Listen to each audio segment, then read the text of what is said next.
Hola queridísimos user lovers, qué placer de teneros una vez más en nuestro programa, Un Café con Dani Marote. Hoy, creedme, hoy estoy muy ilusionado porque tengo el honor, el placer de tener una persona que dirige uno de los periódicos más importantes de España. Él se llama Bieito Rubido.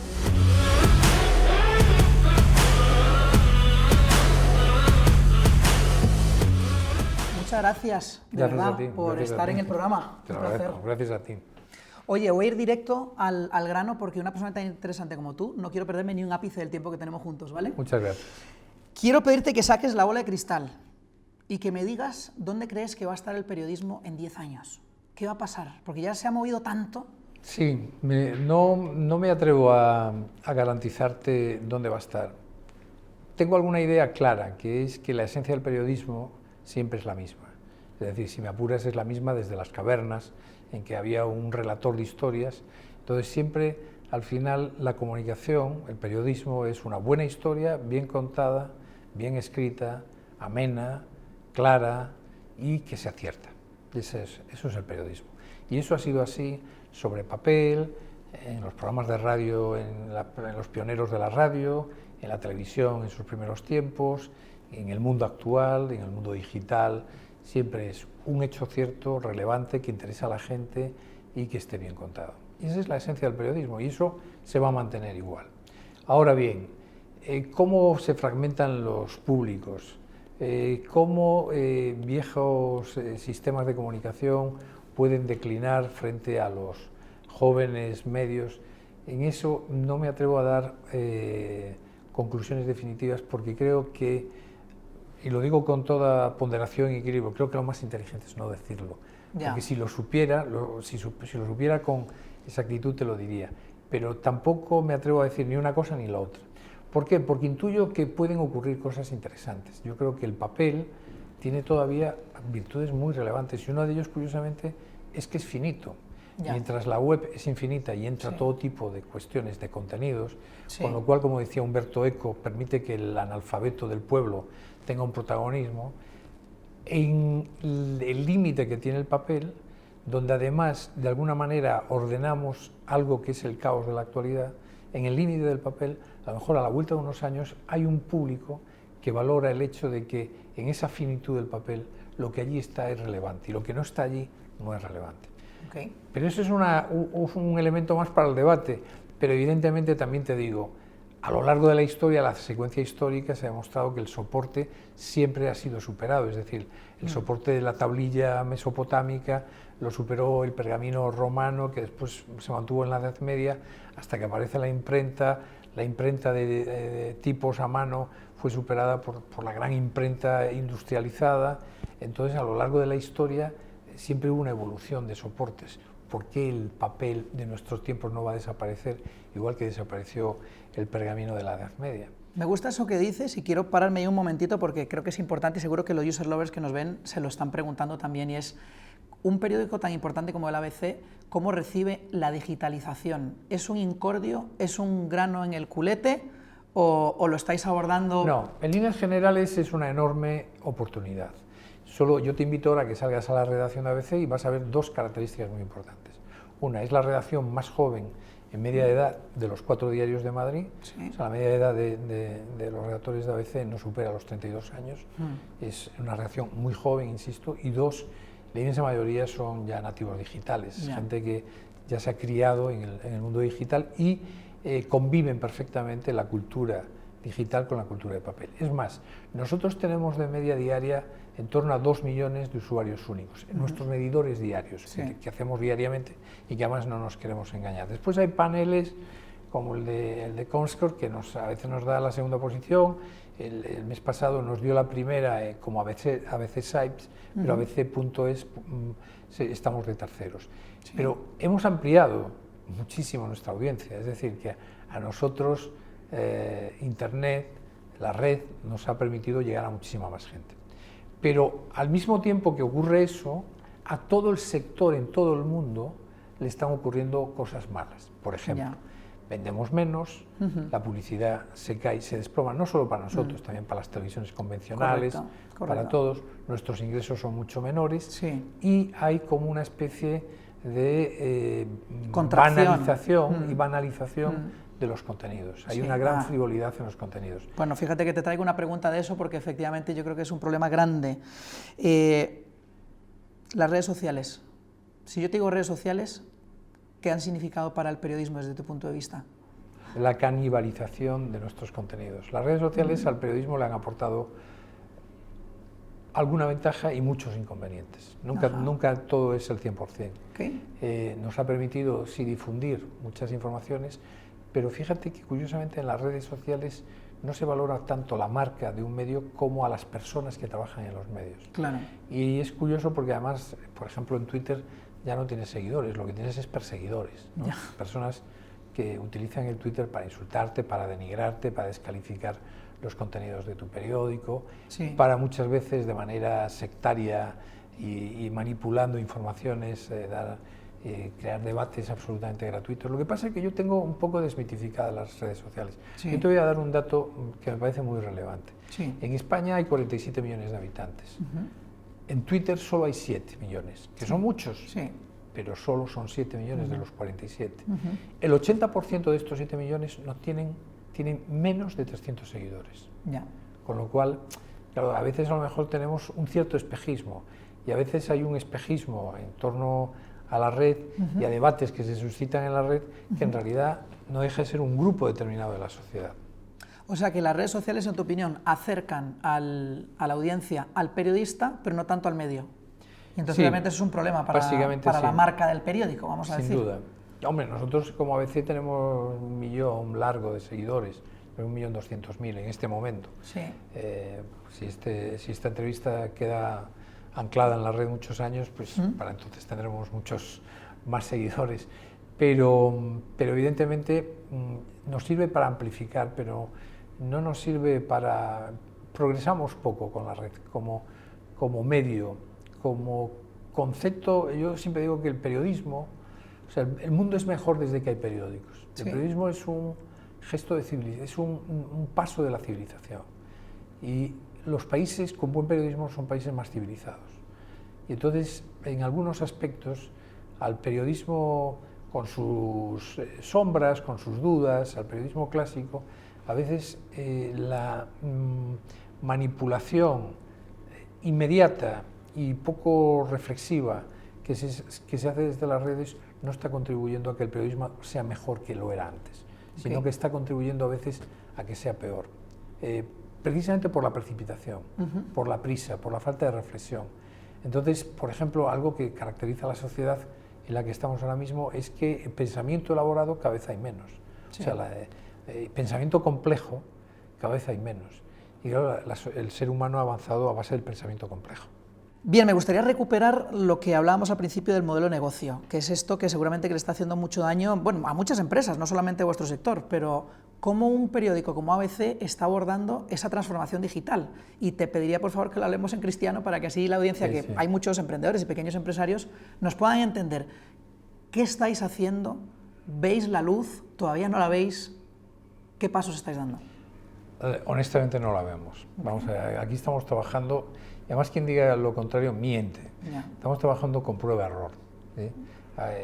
Durante una época, además yo siempre digo una cosa, en el mundo de Internet no hay una verdad que dure 6 meses. A los 6 meses se replantea, porque todos estamos en eso. Mira, Bezos, que se ha hecho multimillonario y que es pues si no es el primero, es el segundo o el tercer hombre más rico del mundo, sí, con Amazon, es decir, con la gran transformación digital del comercio electrónico. Bezos, sin embargo, cuando compra el Washington Post, reconoce que no tiene un modelo de negocio para el Washington Post y dice él, vamos a hacer prueba-error. Bueno, nosotros estamos un poco en eso. Ahora, yo creo que evidentemente dar la información gratis es un error. Nosotros lo que primero hemos hecho, que ha sido muy importante, ha sido renovar los perfiles de la redacción. Nosotros hoy en la redacción tenemos perfiles que hace 10 años no teníamos. Incluso algunos, si me apuras, no los teníamos hace 5. Pero hemos incorporado a gente que efectivamente ya tiene unas cualificaciones y unas dotes para trabajar en el mundo digital. Después, lo que vamos haciendo lentamente es, bueno, lógicamente aquí hay una batalla por la audiencia y yo creo que es un error la audiencia por la audiencia, pero estamos en ello y es difícil descabalgarse. Sí, haciendo prácticas extrañas, ¿no? Exacto. Yo creo que siempre las estrategias ganadoras son aquellas que haces lo contrario de lo que hacen tus competidores y te mantienes en el tiempo en esa estrategia. Pero bueno, nosotros de momento estamos, como todos, intentando tener audiencias, es decir, tener garantizados 2 millones de usuarios únicos diarios. Pero después lo que ya empezamos a dar como pasos a lo que creemos que puede ser el modelo de negocio, porque ahora mismo el modelo de negocio casi es inexistente, no se generan ingresos. Entonces el modelo de negocio nosotros creemos que va por la vía del pago por lectura. Entonces, que es lo que han hecho otros modelos, ¿no? Por ejemplo, en el mundo de los contenidos audiovisuales, Netflix, ¿no? Claro. Es el gran ejemplo de poder pasar de un modelo basado en la publicidad, que es lo que ha sido históricamente los medios, ¿no? Pero tanto tú te la tele como imaginas que en Facebook alguien se atreviese a piratear una película o una serie de... Es decir, yo lo que creo es que hay como una especie de gran protección al mundo audiovisual y una absoluta... Es decir, está desmantelada la protección a lo que es el mundo de la información. Y nosotros estamos en el mundo de la información. Entonces, ya te decía al principio, las redes canibalizan nuestro trabajo. Desde el trabajo que los artículos de nuestros comentaristas, de nuestros columnistas, de nuestros analistas, aparecen sin que nadie pague nada en las redes sociales. Entonces, el futuro va por ahí. Que lleguemos a grandes acuerdos con los grandes empresas tecnológicas, con Google, con Facebook, incluso con los grandes operadores como Movistar o Vodafone. Y dos, muy importante, empezar a cerrar los contenidos, determinados contenidos. Nosotros hemos cerrado, por ejemplo, La Opinión, porque La Opinión de ABC es reconocida como probablemente la mejor opinión de la prensa escrita en español. Entonces, no cobramos, pero le exigimos a la persona que quiera leer nuestros artículos, a nuestros analistas, pues a Ignacio Camacho, a Luis Ventoso, a Prada, a Terch, a Carrascal, a tantos y tantos columnistas que tenemos, a Rosa Belmonte, les exigimos que se registren. Es un primer paso orientado a que en algún tiempo, evidentemente, cobraremos. En el Grupo Vocento se cobra ya, hay un muro de pago en 4 periódicos, que son el Correo de Bilbao, el Diario Montañés de Santander, el Diario Vasco de San Sebastián y el Ideal de Granada. Pero lo hacemos porque ellos tienen una posición de dominio muy importante en sus territorios. Y entonces, al 5.º clip, el 6.º ya, si lo quieres leer, te cobramos. Yo creo que tiene que ir por ahí, en los micropagos, que evidentemente en audiencias de 2 millones, micropagos, te pueden resolver el problema. Porque hay una cosa muy importante, y esto sí que lo entiende. Nosotros tenemos que pagarle la nómina a nuestros redactores, la seguridad social, la energía, está claro, el edificio, las licencias de los programas que se utilizan, los ordenadores. Esto no lo traen los redactores de casa y además no deben hacerlo. Y además los redactores tienen todo el derecho a cobrar y a no estar con sueldos de miseria. Por lo tanto, evidentemente, o encontramos una fórmula que nos haga libres, porque el beneficio nos hace libres, o donde no... El contenido patrocinado no ha sido una solución, el famoso branded content, que las marcas puedan de manera orgánica encajar contenido patrocinado. Sí, es una fuente más de ingresos, pero no es... Aparte que no es, yo no creo que sea muy eficaz.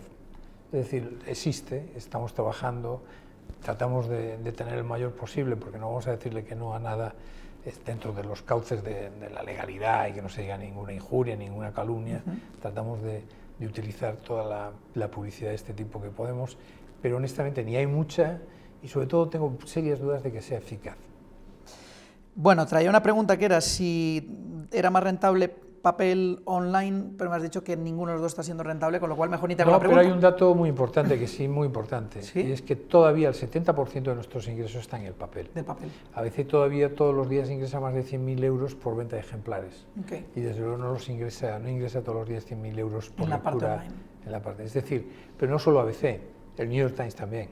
Es decir, los grandes periódicos, las grandes cabeceras del mundo, todavía sus ingresos más importantes, más relevantes, vienen por el papel. Ahora también es cierto que el papel tiene unos costes enormes. El 60% de todos los costes de un periódico en España es comprar papel, imprimir en papel y distribuir el papel. Voy a retomar algo que dijiste al principio, que creo que es muy importante, además es un tema que sé que a la sociedad en general le interesa mucho, que es el de la decadencia de los contenidos. Y el ver de repente, vosotros no lo hacéis mucho honestamente, y mira que me puse a investigar para ver si lo hacíais o no, pero el famoso clickbait, el poner las 8 mejores posturas de no sé qué, eso es lo que ahora a la gente parece que le genera el tráfico, como Hombre, al final el vamos a medio ver. vive del tráfico.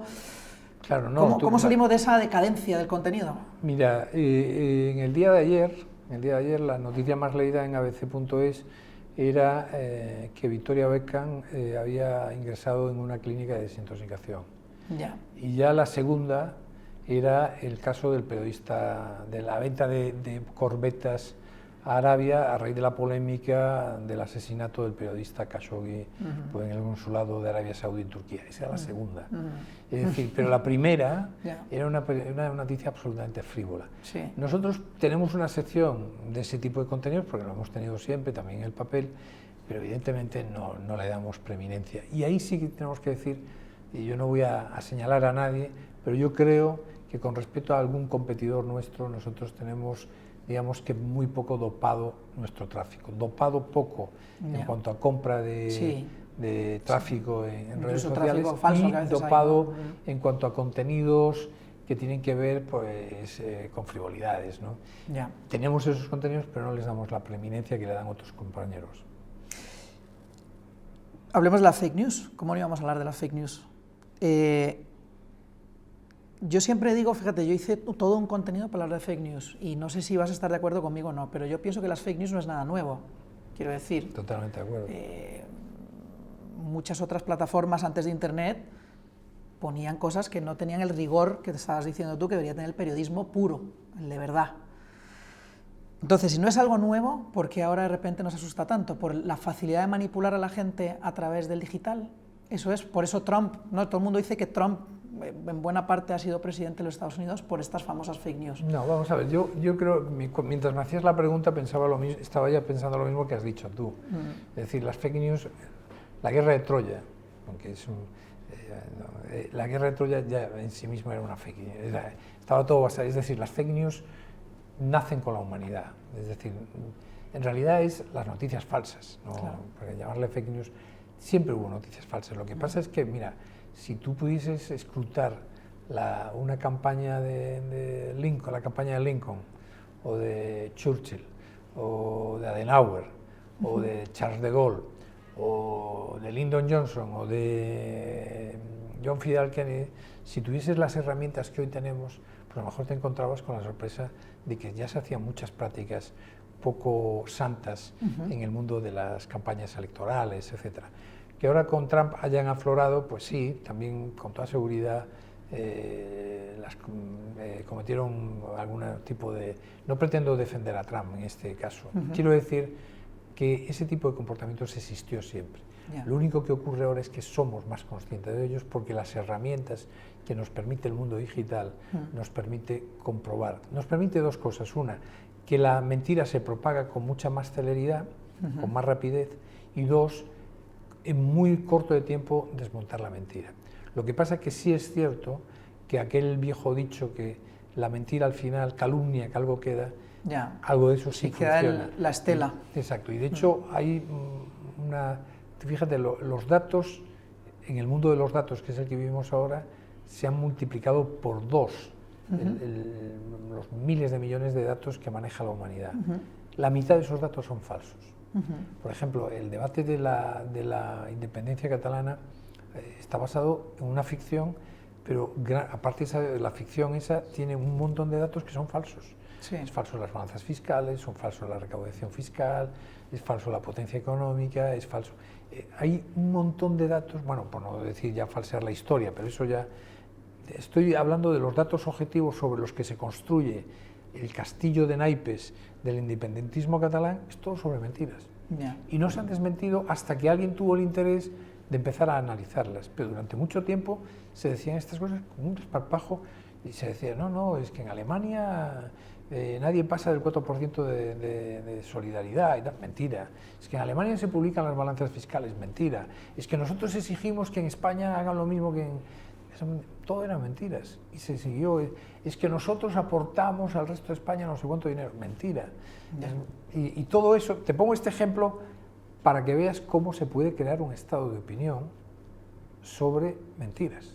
Yo es que yo no le a llamaría mí no te convencer porque no, yo soy un convencido absoluto. Yo no le llamaría fake news porque no me gusta, creo que el idioma español tiene tanta riqueza que se puede... Y las fake news son noticias falsas. Es decir, cuando el 1 de octubre del 17 se dice que en Cataluña hubo casi 1000 heridos, no apareció ninguno por ningún lado.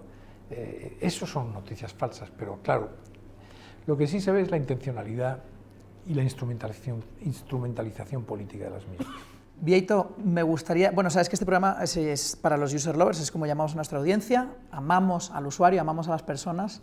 Me gustaría darte la oportunidad, ahí tienes tu cámara, de que... ¿Qué les dirías, qué les pedirías, ahora que tienes la oportunidad de tener a esta gente que te está escuchando con toda la atención, qué le dirías al usuario final, que obviamente tiene un papel importante, creo, en el mundo del periodismo? Sí. ¿Qué le pedirías? Pues mira, yo le pediría algo que me parece que me empieza a preocupar mucho en la sociedad en general, y es que tenemos que superar los prejuicios. Estamos en una de las sociedades más prejuiciosas de la historia. Hemos avanzado mucho la civilización, en la tecnología, en la medicina, en la ciencia, pero hay algunas cosas que tienen que ver con lo más elemental de la condición humana que hemos involucionado.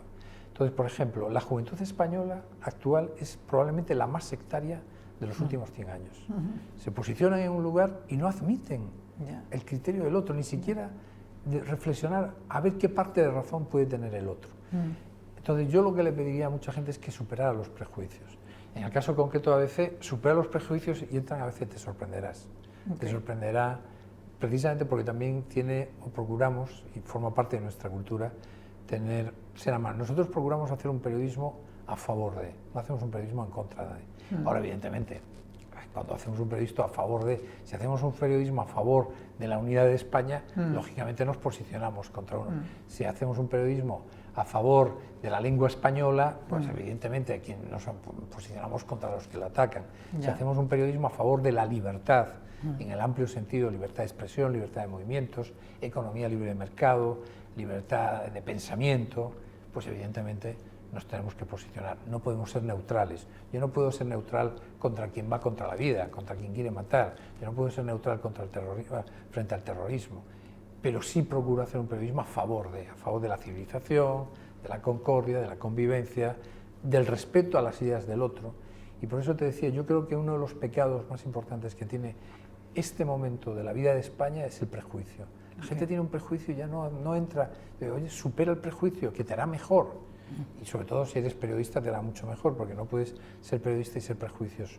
Pero aparte de eso, yo creo que probablemente por una cultura muy superficial, muy poco elaborada, como decíamos antes, se está dando unas generaciones de jóvenes muy prejuiciosos y sectarios. No se mueven de su lugar, no le dan derecho al otro a que piense distinto. Y eso me parece que es muy importante y que debíamos combatirlo. Con firmeza, pero evidentemente civilizadamente, con diálogo. Yo siempre digo, oye, todas estas cosas, si las hablamos, por lo menos podemos tener un contraste de ideas, ¿no? Bueno, pues me gusta mucho este pensamiento final. Te agradezco un montón el tiempo, de verdad. Para mí ha sido una gran oportunidad de escucharte y de aprender, y todos los user lovers estoy seguro que piensan lo mismo. Así que muchas gracias, de verdad. Gracias a ti. User lovers, ya lo habéis escuchado, yo creo que es una buena reflexión, pensamiento crítico. Y ya lo sabéis, que el usuario esté con nosotros.